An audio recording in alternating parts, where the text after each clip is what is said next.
اب انشاءاللہ آج فتوح الغیب کے جو ہے مقالے 16 یعنی 19واں مقالہ ہے، اس کی جو ہے تلاوت کا شرف حاصل کریں گے۔ گزشتہ مجلس میں 18واں مقالہ ختم ہوا تھا، یہ 19واں مقالہ شروع کرتے ہیں، اور اس کا عنوان جو ہے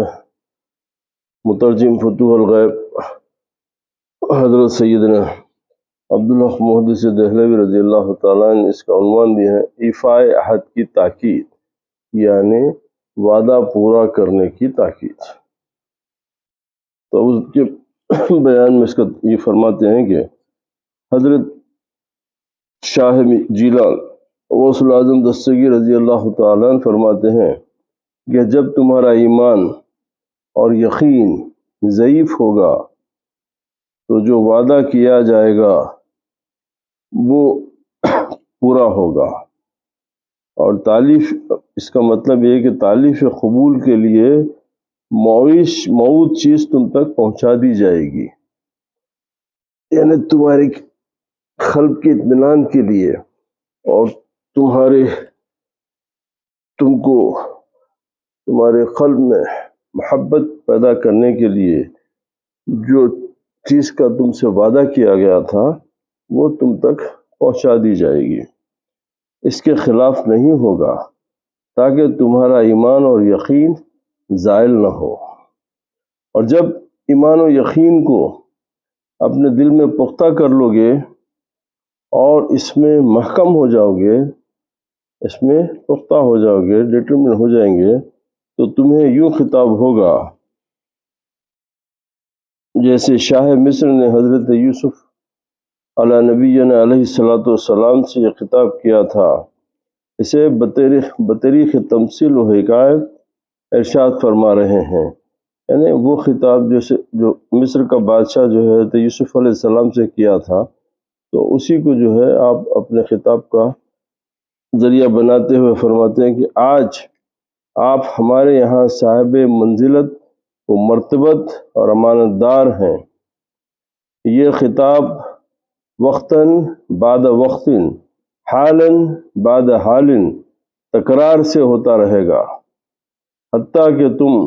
خواص، یعنی خاص کی جمع خواص، خاص لوگوں میں سے، بلکہ اخص اور بہت خاص لوگوں میں شامل ہو جاؤ گے، اور تمہاری کوئی خواہش اور آرزو باقی نہیں رہے گی۔ مطلب یہ کہ سوائے اس چیز کے جو حق تعالیٰ کی قضاء اور امر و نہی میں فنا ہونے کی وجہ سے تم سے طلب کرے گا، نہ رہے گی نہ عمل رہے گا جسے تم پسند کرو گے۔ توفیق حق یعنی اللہ تعالیٰ کی توفیق کو دیکھتے ہوئے فعل خدا میں فنا اور عذروِ حقیقت اپنے نفس کی طرف عمل کی نسبت نہ کرنے کی وجہ سے۔ کیا مطلب؟ یعنی اپنی تمام خواہشات کو اللہ سبحانہ وتعالیٰ کے مرضی کے تابع کر دینا۔ جب تم اس طریقے سے کرو گے نہ عمل رہے گا جسے تم پسند کرو،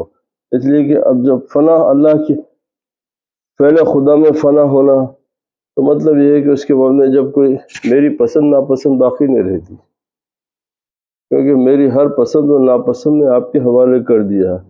اب جو آپ کی طرف سے میرے کو ملیں گا اس سے میں راضی ہوں۔ جب آپ کی اپنی خواہش اور اپنا نفس باقی ہے تو یہ چیز پسند ہے یہ چیز ناپسند ہے کا جھگڑا ہوگا۔ جب آپ پہلے خدا میں آپ جو ہے فنا ہو جائیں گے اور عذروِ حقیقت اپنی نفس کی طرف عمل کی نسبت نہ کریں گے تو پھر آپ کے لیے کوئی چیز بھی ہو وہ سب جائز ہو جائے گی، نہ کوئی عبادت رہے گی جسے تم اپنی طرف سے سمجھو، یعنی اپنے لیے اس بات کرتے ہوئے اس پر اعتماد کرو، اور نہ کوئی ایسا مرتبہ ہوگا کہ جس کی طرف دیکھ کر خوشی محسوس کرتے ہوئے وہاں جانے کا قصد کرو، یعنی جب ارادہ وہ طلب نہ رہیں جب ارادہ اور طلب ہی نہ رہے تو عمل، عبادت، خضر و منزلت اور ہمت سب نظر سے گر جائیں گے۔ اب اس کے بعد کسی چیز کی اہمیت نہیں رہے گی آپ کے پاس۔ اسی لیے کہ جب آپ کا ارادہ طلب ہی نہیں ہے کوئی، تب اس کے بعد میں نہ آپ کے عمل پہ آپ کو کوئی تکبر ہوگا، نہ آپ کی عبادت کے اوپر آپ کو کوئی ناز ہوگا، نہ اپنی قدر و منزلت سے آپ کو کوئی خوشی محسوس ہوگی کہ میں فلاں، میں ایسا ہوں۔ چونکہ یہ تمام چیزیں نفس کے ساتھ ہے، یہ تمام چیزوں کا جو ہے ہونا نہیں ہونا نفس کے ساتھ ہے۔ جب یہ نہیں ہوگا تو پھر آپ کے لیے کوئی مسئلہ نہیں پیدا ہوگا، آپ آرام سے رہو گے۔ اس وقت تم اس سوراخ والے برتن کی طرح ہو جاؤ گے جس میں کوئی بہنے والی چیز نہیں ٹھہرتی۔ تمہارے اندر دنیا و آخرت کی کسی چیز کا قصد و ارادہ اور کوئی خصلت نہیں رہے گی، اور اللہ عز و جل کے سوا ہر چیز کی آلائش سے پاک ہو جاؤ گے، یعنی سوائے اللہ تعالیٰ کے باقی تمام گندگیوں سے، تمام یہ بیکار چیزوں سے تم پاک کر دیے جاؤ گے۔ رضا الہی حاصل ہوگی اور اس کے راضی ہونے کی نوید سن لو گے، یعنی نوید یعنی خوشخبری سن لو گے۔ تمہیں اس کے تمام افعال میں لذت و نعمت محسوس ہوگی، کہ نعمت و بلا اور منع و عطا جو کچھ بھی ہو تم اسے لذیذ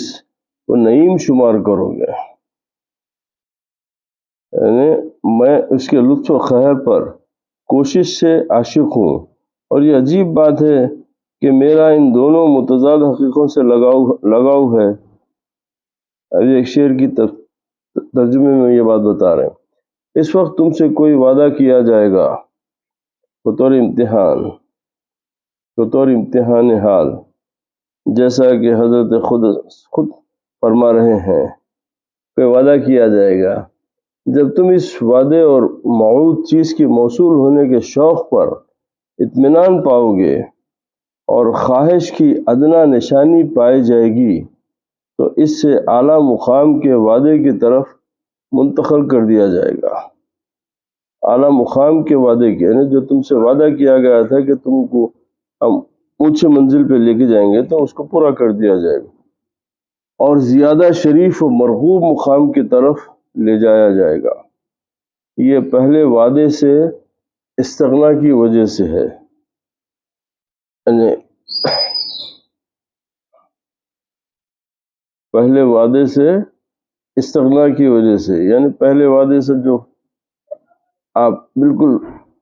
استغنا ہو گئے، یعنی اس کی کوئی پرواہ باقی نہ رہی، تو پھر آپ کے ساتھ یہ دوسرا وعدہ ہے کہ اب تم کو اور اعلیٰ منزل کی طرف تمہارے لیے علوم و معارف کے دروازے کھول دیے جائیں گے۔ پہلے وعدے سے فانی ہونے کی وجہ سے یہ مقام حاصل ہوا ہے۔ بعض قوت ایمان و یقین نے حصول مرتبہ استقامت و تمکین اور حصول فنا و رضا کے تم حق سے راضی ہو جاؤ، اور وہ تم سے کے بعد اگر کوئی وعدہ کیا جائے گا تو اچانک ارادے کا شائبہ پایا گیا اور اس وعدے پر اطمینان حاصل ہو گیا، چونکہ تم بارگاہ رب العزت کے راضی و مرضی فرد بن چکے اور لطف و عنایت خداوندی تمہارے کام میں ہے۔ اس وعدے پر اطمینان و ارادے سے اس اندازے سے نکالا جائے گا کہ اعلیٰ و اشرف کا وعدہ کرتے ہوئے پہلے مقام سے بے نیاز و فانی کر دیا جائے گا۔ یہ لطف و رفق کی ایک قسم ہے۔ بعض محبوبین و مقربین سے ایسا معاملہ کیا جاتا ہے اور اس لطف آمیز محبت انگیز حسن ادا سے ماسوا کی طرف میلان سے نکال دیتے ہیں، یعنی اپنے اللہ تعالیٰ جب اس منزل پہ جب انسان کو پاتا ہے تو اس کو اپنی محبت کے سوا جو کچھ اس کے پاس رہتا وہ اس کو نکال دیتا، اب انہیں اس کو اپنا خالص بندہ بنا لیتا۔ اب اس کے پاس سوائے خدا کی رضا اور خدا کے کوئی چیز باقی نہیں رہتی، تو وہ اس کو جو ہے وہ نکال دیتا ہے۔ اس کا اب اللہ کے سوا، اللہ کے سوا کسی طرف کوئی میلان یعنی کوئی جھکاؤ، کوئی لگاؤ اس کو نہیں رہنے دیتا، اور وعدہ ترک کرا دیتے ہیں۔ اچھا، اس سلسلے میں اب کچھ اشعار ہے وہ اس طریقے سے بیان کیے گئے: وہ محبوب مجھے ہر لمحہ لطف و کرم کے وعدے سے خوش رکھتا ہے، نہ تو وصال میسر ہو، نہ ہی اسے ہجر کا نام دیا جا سکتا ہے۔ یہ ایک الگ ہی مقام ہے۔ بولے بس میرا محبوب ہمیشہ جو ہے مجھے لطف و کرم کے وعدے سے خوش رکھتا، نہ میرے کو نظر آتا، نہ میرے سے دور ہوتا، نہ میرے سے، میں یہ بھی نہیں بول سکتا کہ میں اس کو دیکھا، یہ بھی نہیں بول سکتا کہ میں اس سے جدا ہوں۔ بولے نہ تو وصال میسر، نہ ہجر ہے، نہ ہجرت ہے، نہ وصال ہے۔ بولے اب اس کا عجیب و غریب یہ نام ہے، یہ عجیب و غریب مقام ہوتا۔ بولے میرے دوست کی نرمی و درستی کا ایک ساتھ اظہار ہوتا ہے، نہیں وہ تو سراسر لطف و کرم ہی ہے،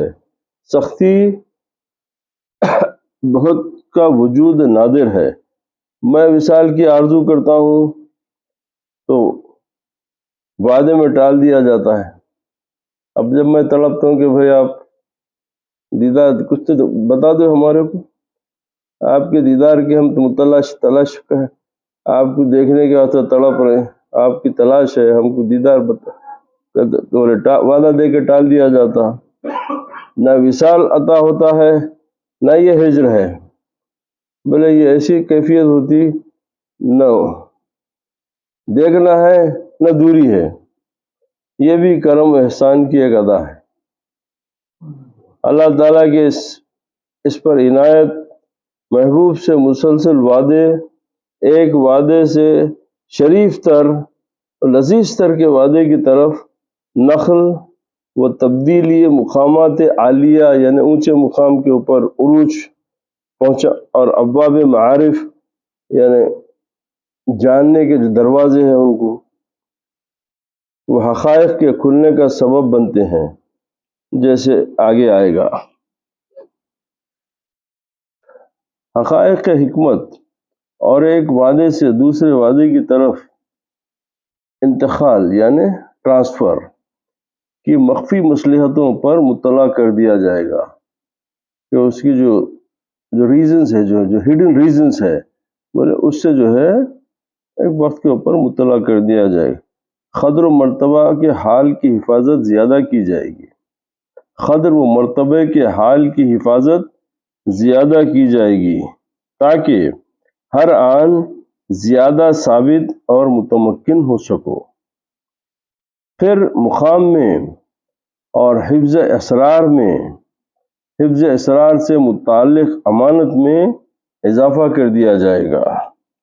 یعنی تمہیں واصف امانت بخش دیا جائے گا تاکہ اسرار فاش نہ ہو۔ اب یہ تمام کھیل کب تک جاری رہے گا؟ جب تک کہ تم اس قابل نہ پائے کہ تم اس کے راز کو لوگوں پر بیان نہ کرو گے، جب تک کہ تمہارے میں یہ ظرف نہیں پائے گا، تو جب تک نہ وصال کی کیفیت رہے گی، نہ ہجر کی کیفیت رہے گی۔ اس کے بعد میں یہ کیفیت ہوگی کہ وہ تم سے اپنے معرفت کا تم پہ دروازے کھول دے گا۔ وہ کب؟ جب وہ جان لے گا کہ اب تم اس کے راز کو راز رکھنے کے قابل ہے، تم اس کے راز کو غیروں پہ آشکار نہیں کرتے، کیونکہ اس ضمن میں بہت سارے احادیث ہیں جو معروف، دو روایتیں ہیں، ایک حدیث ہے اور ایک امام زین العابدین رضی اللہ تعالیٰ عنہ کا قول ہے۔ حدیث تو ابو ہریرہ رضی اللہ تعالیٰ عنہ سے، اور امام زین العابدین کے قول کو امام غزالی اپنی کتاب میں نقل کرے، اور دونوں ایک ہی بات ہے، کہ بولے کہ ہمارے پاس ہم کو دو علم کے تھیلے دیے گئے، ایک علم جو ہے ہم تمہارے سامنے کھول دیتے ہیں، اس سے تم مستفید ہو جاؤ۔ اگر یہ دوسرا علم کا تھیلا اگر کھولوں گا تو تم اپنی تلواروں سے میرے حلقوم کاٹ دو گے، اس لیے وہ اسرار ہے،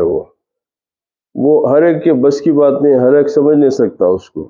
تو اللہ تعالیٰ جس کو اس کی معرفت عطا فرماتا ہے تو اسی اس کا حامل ہوتا ہے. ہر آدمی کو وہ اسرار کا متحمل نہیں بنتا. اچھا،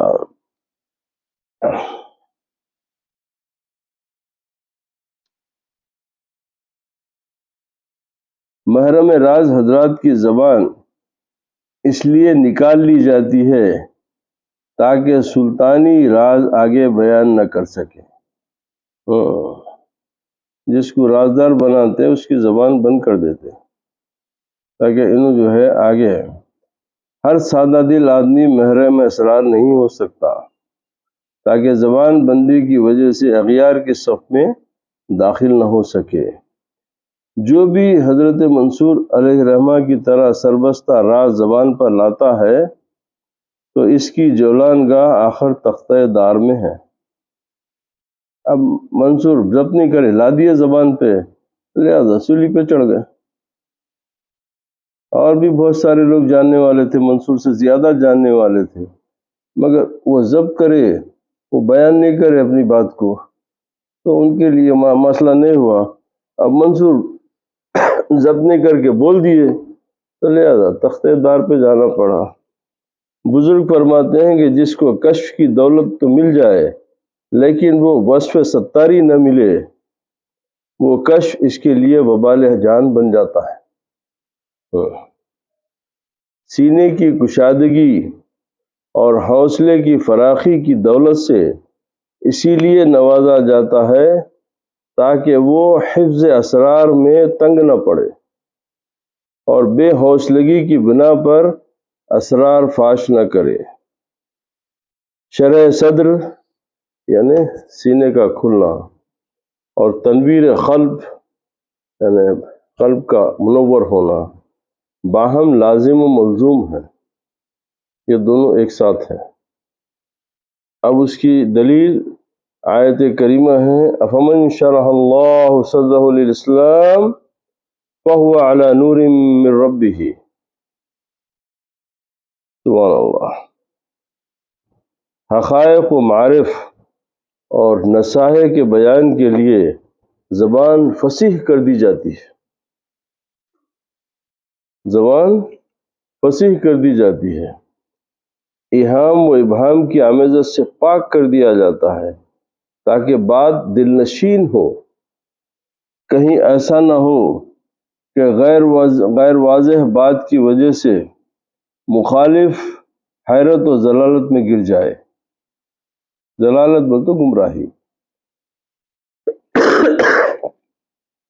یعنی اصل یہی ہے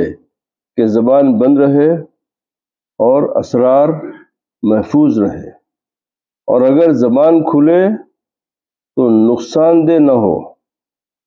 سلامتی کی راہ سے نہ ہٹے. صدیقین و متمکنین کے معارف اسی قسم کے ہوتے ہیں، جیسا کہ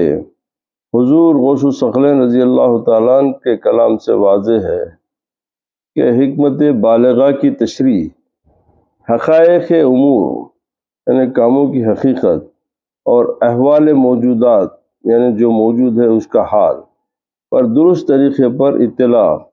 اور جانب علم و عمل میں تحصیل کمال کو حکمت کہتے ہیں. جب حکمت حاصل ہو جائے گی اور اس کے ساتھ فصاحت لسانی بھی متصل ہوگی تو آدمی کو کمال و تکمیل میں نصیب تام حاصل ہوگا.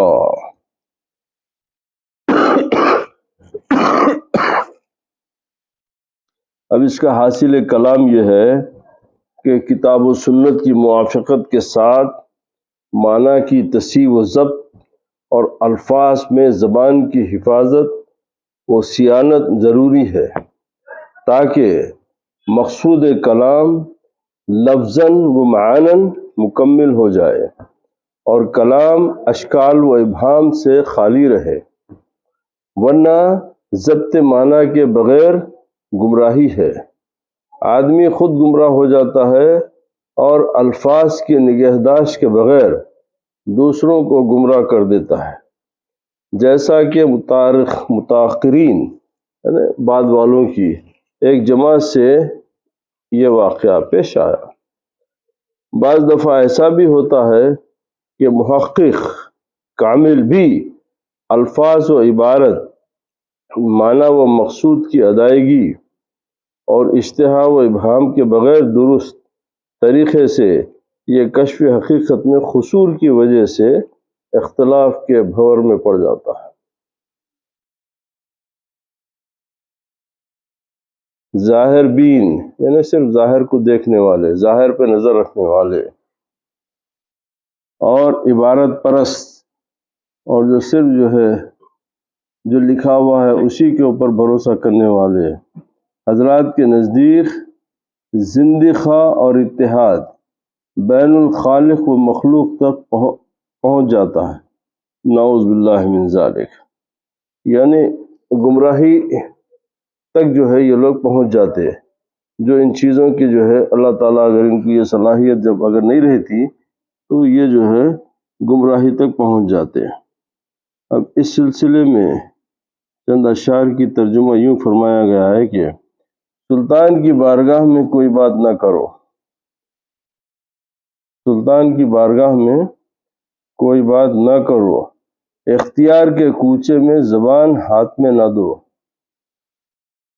دل سے دریافت کرو، جس بات کی اجازت دے وہ کرو، اور جب تک دل سے مشورہ نہ کر لو دل اس بات پر نہ لگاؤ۔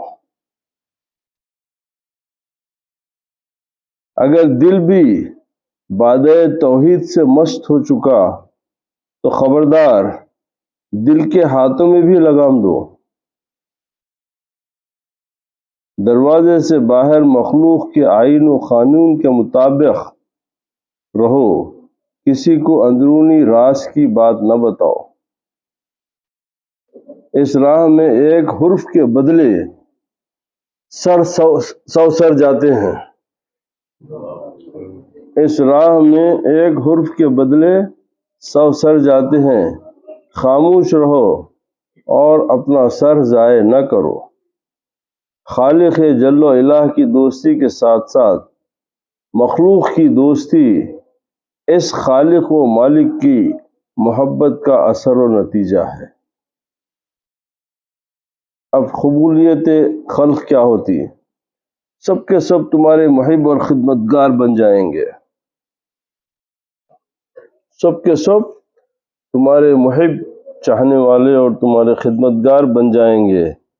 لیکن ہر ایک کی محبت اپنے حال کے مناسب ہوگی، ہر ایک کی محبت اپنے حال کے مناسب ہوگی۔ معتقدین کی محبت علم و حال سے استفادہ کے پیش نظر ہوگی، منکرین کی ہیبت و جلال کے قوت کے باعث، یا مخلوق سے مراد اہل ایمان و صلاح اور ارباب انصاف ہیں۔ کل کو اکثر پر حمل کیا گیا ہے اور مبالغہ مقصود۔ حق بات یہ ہے کہ محبت مخلوق میں سر ولایت، محبت مخلوق میں سر ولایت ہے، یعنی ولایت کا راز ہے، اور اس کی قوت و سطوت کے اندازے کے مطابق سرایت کرتی ہے۔ کوئی ایک ہی ایسا ہوتا ہے جو سارے عالم کو گھیر لے، مثلا ملائکہ کرام، تو اس وقت اسے شیخ الجن والانس والملائکہ کا لقب دیا جاتا ہے، اور خواہ و مخلوق دوسرے شہر، صوبے یا ملک کی ہو، ما سواہما میں لفظ ما سے پتہ چلتا ہے کہ جمادات و نباتات بھی اپنے حال کے لائق محبت میں شریک ہیں۔ اب اس میں حدیث شریف کا ہے احد جبل یحیینا یحبنا نحبہ، جبل احد کی ہم سے محبت ہے اور ہماری اس سے۔ تو پتہ چلتا ہے کہ جمادات و نباتات بھی انسان سے محبت کرتے ہیں، جب تم خدا سے محبت میں سچے ہو۔ جب تمہاری محبت خدا سے سچی ہو جائے تو یہ نباتات اور جمادات یا حیوان یا ہر مخلوق تمہاری فرما بردار اور تمہارے سے محبت کرنے لگتی ہے۔ جب آپ محبوب خدا بن جائیں گے اور خلق حق تعالیٰ کے تابع ہے، اور تمام خلق ہے، جو چیز بھی تخلیق ہوئی ہے کائنات میں وہ اللہ تعالیٰ کے تابع ہے، اور آپ اس کے محبوب بن گئے، اور ان کی محبت خدا میں مندرج ہے۔ جس طرح کہ ان کا بغض اس کی دشمنی میں داخل ہے، اسی طرح جب تمہیں اس مقام پر پہنچا دیا جائے گا جس میں تمہاری خواہش قطعاً نہیں رہے، تو تمہارے لیے کسی چیز کی خواہش پیدا کی جائے گی، تمہارے لیے کسی چیز کی خواہش پیدا کی جائے گی، اور جب اس چیز کی خواہش ثابت ہو جائے گی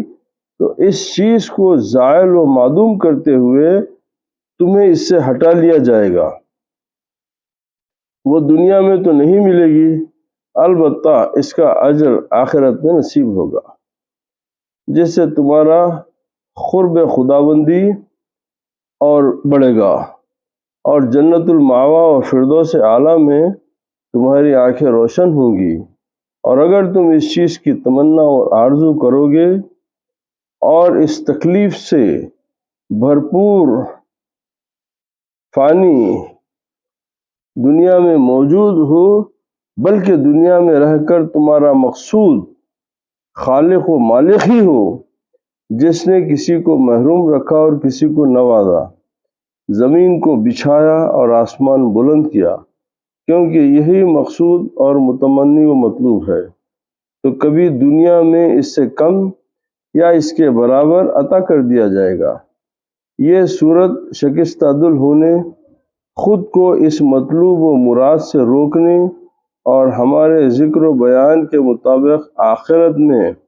عوض متحقق ہونے کے بعد ہوتی ہے۔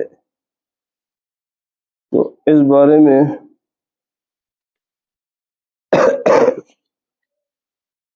اللہ تعالیٰ کی محبت اور عداوت کا اثر کیا ہے،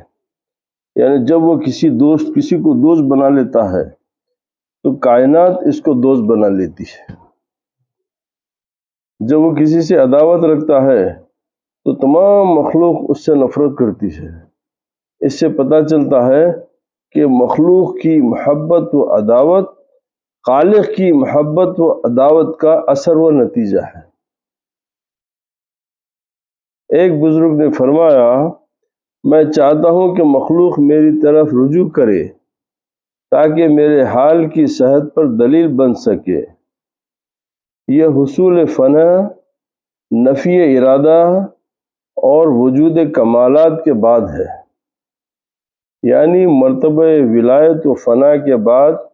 کبھی حکمت و مصلحت کے مطابق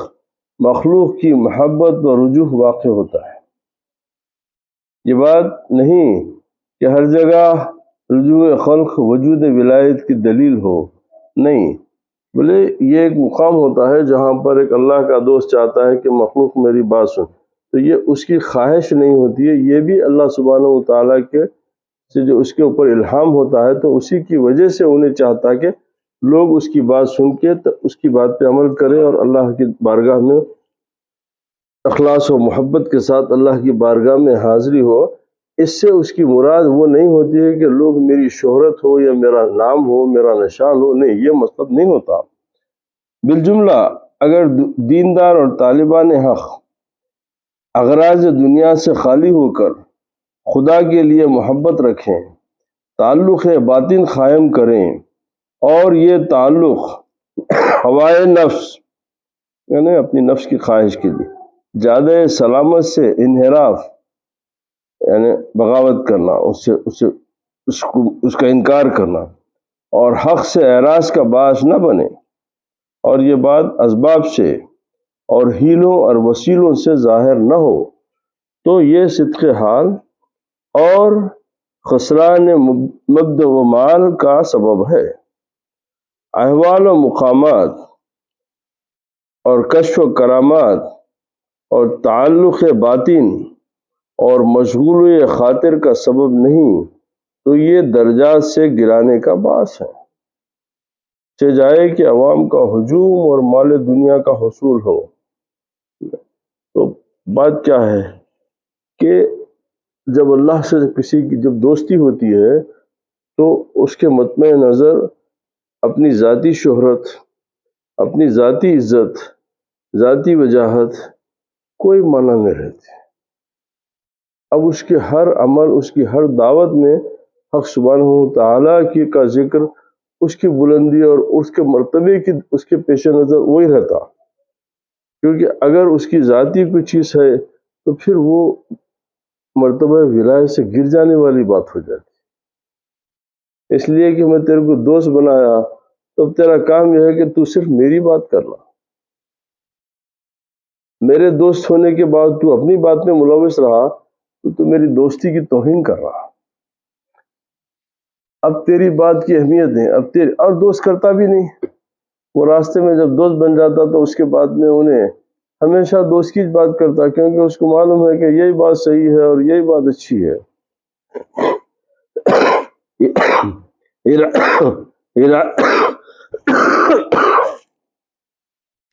ارادے سے فانی کو وعدے پر اطمینان اور ارادے کی علامتیں پائے جانے کے وقت ایک وعدے سے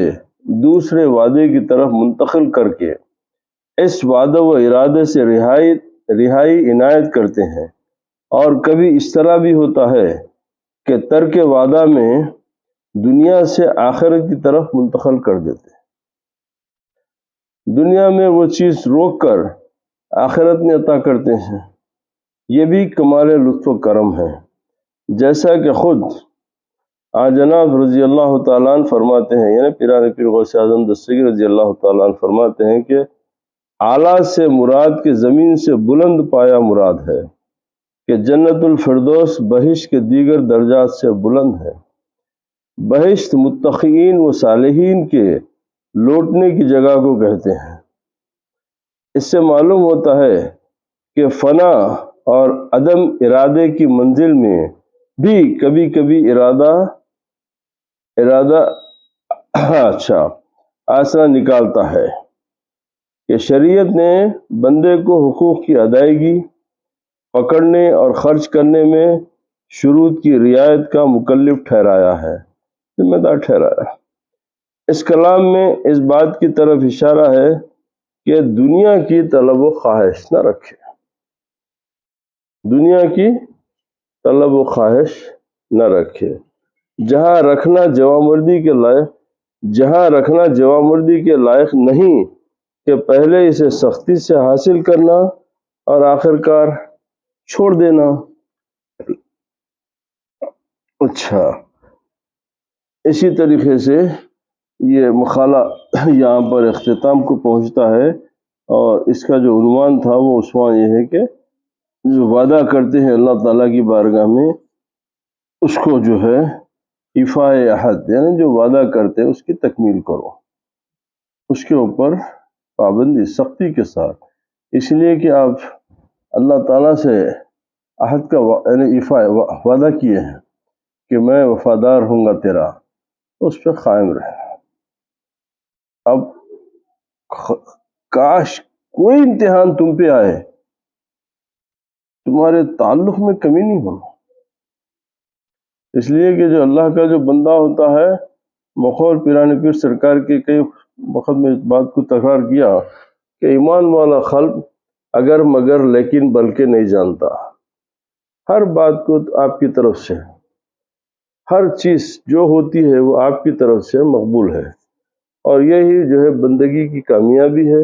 اسی میں اسرار کھلتے ہیں، اسی میں آپ کو اللہ تعالیٰ کی معرفت عطا ہوتی ہے، اسی میں اللہ تعالیٰ کی دوستی کو سمجھنے اور اس سے فیض اٹھانے اور خود کی زندگی کو اور آخرت کو جو ہے بہتر بنانے کا یہ اسلوب ہے۔ وآخر دعوانا الحمد للہ رب العالمین، والصلاة والسلام علی سید الانبیاء والمرسلین وعلی آلہ واصحابہ واہل بیتہ الطیبین الطاہرین۔ اللہ سبحانہ وتعالیٰ صدقہ میں رسول کریم صلی اللہ علیہ وسلم کی ان کی اہل بیت کے خصوصاً میرے آقا میرے مولا پیران پیر شیخ عبدالقادر جیلانی غوث العظم دستگیر رضی اللہ تعالیٰ عنہ کے صدقے طفیل سے، ان کی عنایت ان کی مہربانی سے ہم کو ان کی کلام کو پڑھنے اور سمجھنے کی توفیق عطا فرمائے اور اس پر عمل کرنے کی توفیق عطا فرمائے، اور ہماری ان کوششوں کو ہماری دنیا اور آخرت کے لیے زیادہ سفر بنا دے، اور یہ ہمارے لیے ہمارے قبر اور ہمارے حشر میں اس کو مونس و مددگار بنا دے۔ سبحان ربک رب العزت عما یصفون وسلام علی المرسلین والحمد للہ رب